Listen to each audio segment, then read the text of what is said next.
It's working. Okay. If you could hear me, then it's really working, and we could get right into it.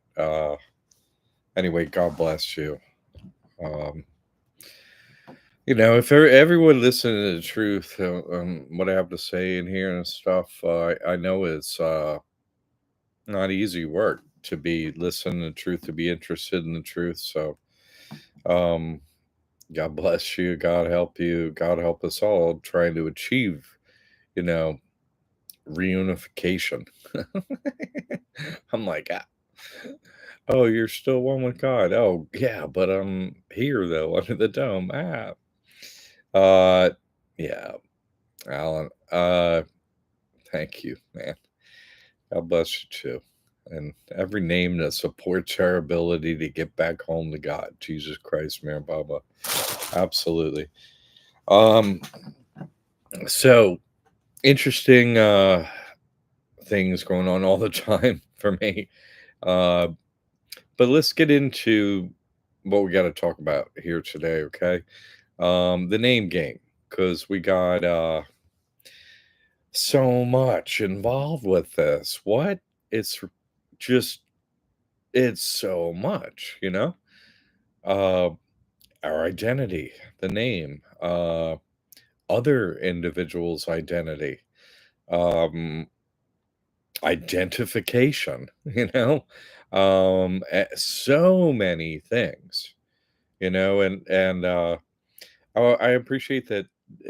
I think it was Jamie. I think it was you, Jamie, that put in a nice piece into the classroom. Like, hey, let's talk about this stuff, and had a lot of people throwing down a whole bunch of information in there and their thoughts and all that stuff about what to do with the name game upon the new arrival of someone. Oh, a woman has a baby, and what do you do with that paperwork?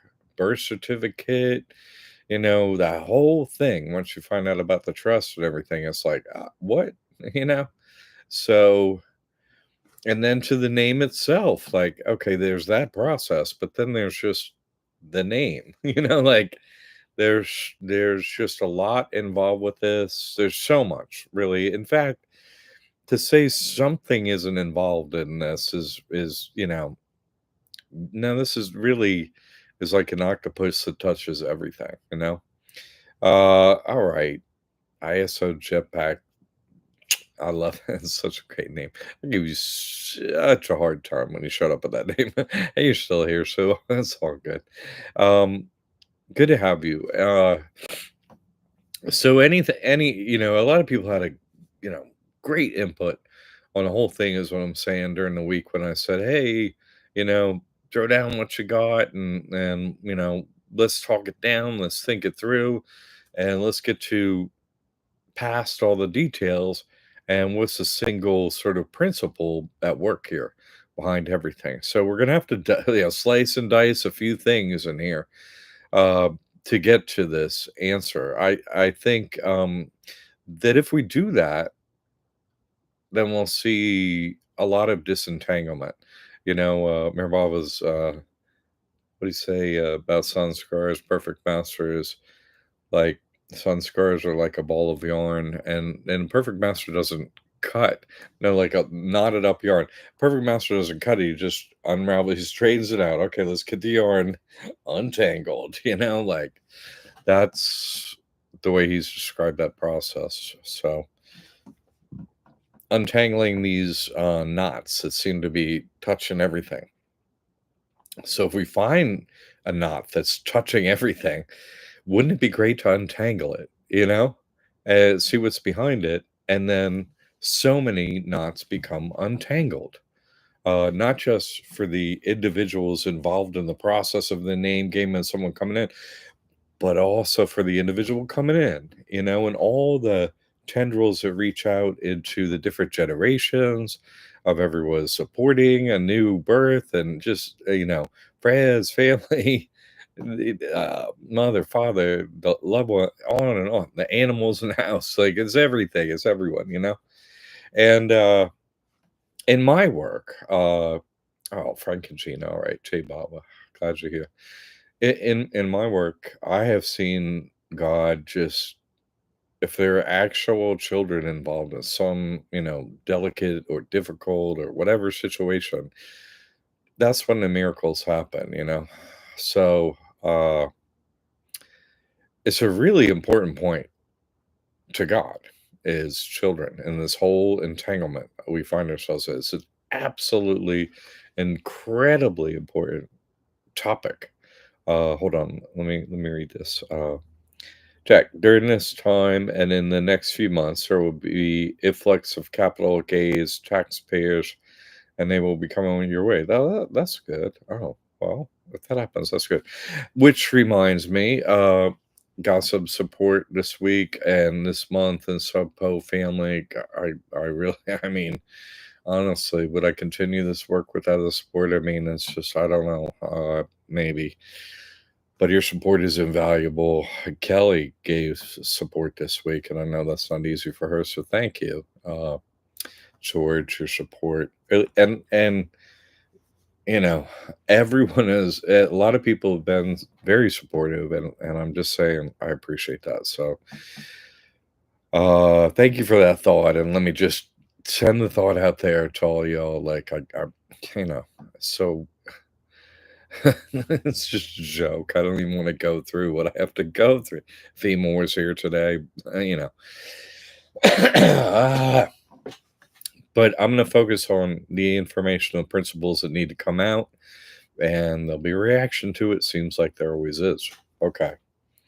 So if you're into, Jesus Christ at all, Guy does have quite a focus on children, you know what I mean, and treating them well. It's a hyper focus, maybe in a way more than any other topic in the Bible. Like it's really in the Bible, New Testament, and this is an important point. Like, it's kind of a major spiritual error for you see street preachers or Christians or someone in a church or whatever, and they're like, "Oh, this is a Christian church," or "I'm a Christian," or "I'm a Christian minister," Christian. They're Christian. Oh, okay.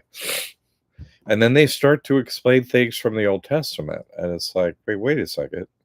I thought you were Christian. Make up your mind. You can't start, getting any help from the Old Testament if you're Christian. The whole thing is there's these old laws, and then this guy come along, and now there's new laws. So you don't quote the old laws. So you're like, well, Jesus wasn't clear on this, that, or anything. Well, there were saints around, so alive, and so if you need a point explained in detail because of your situation, then have a saint unravel it for you. That's alive now because we're in a 64-year time loop, and no one else is saying it. Uh, but anyone that is, it's easy to pick out who the saints are because they're not allowed to say what I'm allowed to say, and that's like, oh, okay, well that was easy to tell. They don't say that. Uh, so it's easy to spot someone, okay, who knows the truth and who can unravel this point or whatever. But just generally, if anybody's, oh, I want to follow Jesus Christ, well, how would the Old Testament apply to you? That is no. And so they're very in this. We're going to get in the more into the name game. There are pieces of it that seem to be missing in what Jesus had to say. If you don't know what he's trying to say. And so then Mirababa can be helpful, but then even then, you're like, well, these two characters can't talk to him now, they never lived in a body.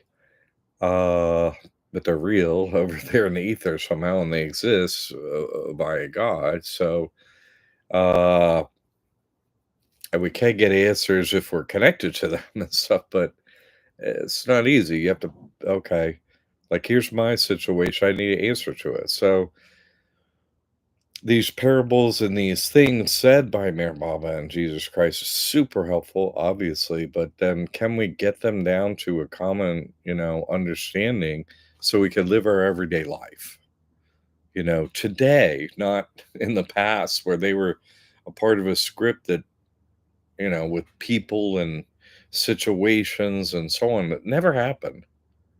So are they relevant? Yeah, they're relevant, but they weren't real. So, they were trying to explain some principles, and then we have to understand the principles and then apply them. Okay. So, uh, man, did I even say anything there? I tried to. Okay, so the name game. The important point, let's do some little bit of reading here.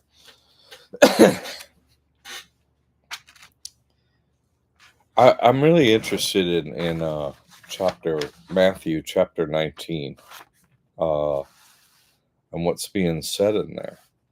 And it's really all comes down to this, and it's you got to look to 18, Matthew 18, to see why is he saying that at 19?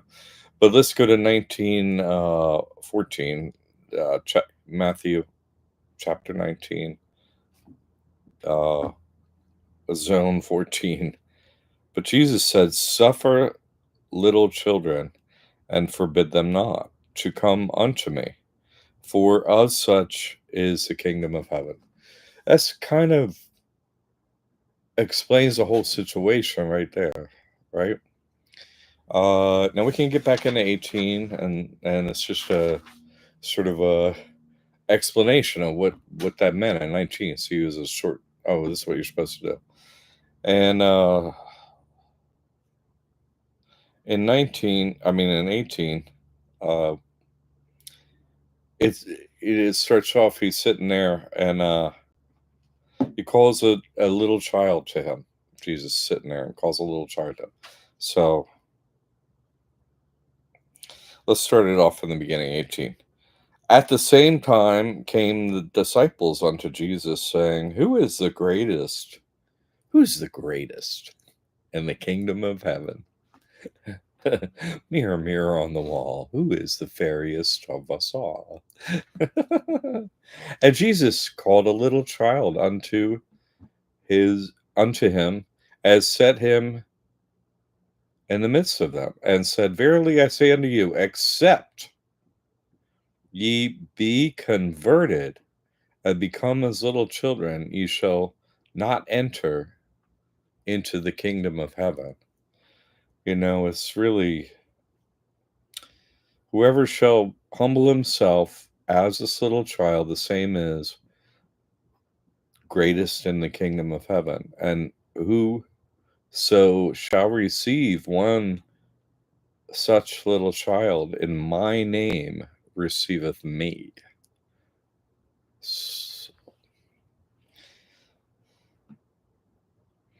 But who shall offend one of these little ones which believe in me, it were better for him that a millstone were hanged about his neck, and that he were drowned in the depths of the seas.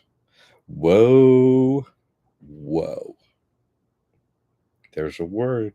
And later in Revelations is the woes. He says woe right here. Woe. Woe unto the world because of offenses, for it must needs be that offenses came. But woe to the man by whom the offense cometh. Right? And then chopping off the hand and foot. Yeah, whoa. So you see, because where is okay. We could go on there. It's a good read. 18 is a good read. It really dices up that little piece I read about children in 19. Okay, but now we're going to skip to 19:4. And this is the only time, really, there's very little else anywhere that Jesus talks about men and women, sex, marriage, stuff like it. It doesn't really talk about it much. So here's one where we begin in 19. And it came to pass that when Jesus had finished these sayings, he departed from Galilee and came into the coast of Judea, to the Jews. Okay. And great multitudes followed him, and he healed them there. So did some miracles to the Jews. Okay, you're the guy. All right. The Pharisees, who are always, hey, we got this whole book, and you ain't doing it like that. That's not. You're not doing it like the Old Testament, because we get a book and it says this, and so that makes you wrong. So that's when they come on stage to talk about, right? That's all their stuff. The Pharisees also came unto him, tempting him. Oh my God. And saying unto him, is it lawful for a man to put away his wife for every cause? Put away means divorce, I think, and leave his wife. And he answered and said unto them, have ye not read? Have ye not read? That part is almost always left out of this. Have ye not read? So, have you not read? So, the Pharisees are asking about the Old Testament, which they have to follow, right?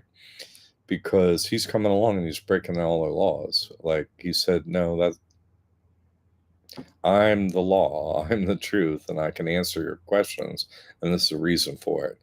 Really, nobody wants to hear that. I'm the law, I'm the truth, I'm the embodiment of it, I'm from God, I can answer your questions. No one wants to hear that. I can tell you.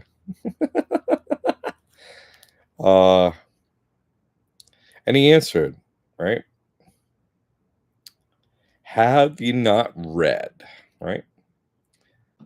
That he which made them at the beginning made them male and female, as said, for this cause shall a man leave father and mother, and shall cleave to his wife, and they twain be one flesh. Wherefore they are no more twain, but one flesh. What therefore God hath joined together, let not man put asunder. Man and one come together in marriage and have children. Flesh becomes one, right? Have children, and watching over them is, the most important duty as Jesus Christ sees it. Period. You're whoa. I'm, Revelations, the woes. Yeah, hey, well, y'all, man, you do anything wrong to these little children I send down to you. Whoa, very serious. You see what I'm saying? Uh, this is a reason God has to come in and just murder everyone because of what they do to children. Oh, what, you're homeless with children and we got empty houses in America? Oh, and God's not watching? I think you're wrong. Yeah. So, there's further discussion in other places on maybe it's here. Yeah, here it is. Yeah.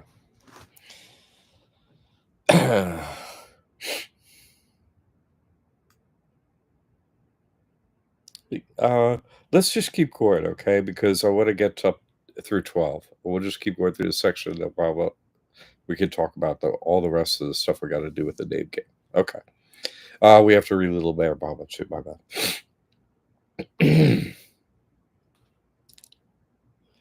Then the Pharisees said, why did Moses then command to give a writing of divorcement and to put her away? He saith unto them, Moses, because of the hardness of your hearts, suffered you to put away your wives, but from the beginning it was not so. They don't have a heart. That's what I say. They are in a human form, but they don't have a heart. They ain't human. They're human precursor, whatever. They're not. Okay, we're gonna get into that. All right. And I say unto you, whoever shall put his wife away his wife, except it be for fornication, and shall marry another, committeth adultery. And whose marrieth her, which is put away, doth commit adultery. That's a very fascinating part because a woman's supposed to do her part for her man if you're involved in a marriage. But what's marriage today? We're going to keep going. His disciples say to him, if the case of the man be so with his wife, it is not good to marry. But he said unto them, Jesus, right? All men cannot receive this, saying, save they to whom it is given. The possibility of marriage with children and so on. That is not for everyone. Okay. For there are some eunuchs which were so born from their mother's womb, and there are some eunuchs which were made eunuchs of men, and there be eunuchs which have made themselves eunuchs for the kingdom of heaven's sake. He that is able to receive it, let him receive it. Yeah, there are different types of humans in form here.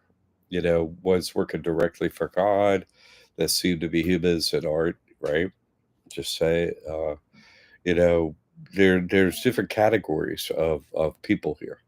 And some of this applies to us, some of it he just said, well, it doesn't apply to them because they're past having children. So it just simply doesn't apply to them. They have no the plumbing or desire or whatever, and so they're not marryable, you know? And then we got the other issue with, hey, this is a script in a time that never happened, right? This Jesus never lived. And so, you know, these are stories that we're supposed to take to now. And so, you know, like it's a just a it's a horror in every way to, you know, legally marry for all everyone involved. Oh, the state's now involved, you know, in your marriage, you know. Okay, the government's involved, so your marriage ruined. Period. Right? If they're involved, everything gets destroyed. All right. So there's that. And then, of course, you know, who's it better for, a man or a woman? And, you know, have the government involved. Well, it's horrible for both, but most horrible for the man in America. If you know has funds and stuff, they go away, and so it's waited for men, you know, for women to have their greed come up as stuff in America. So, you know, and so dishonesty it runs rampant in the whole marriage area in America for that reason. So the trust come along and solve that as a possibility. Oh my God, okay. You have your own trust, I have my own trust, and we'll do this together. Oh, okay. You know, solution to part of it. Oh, great.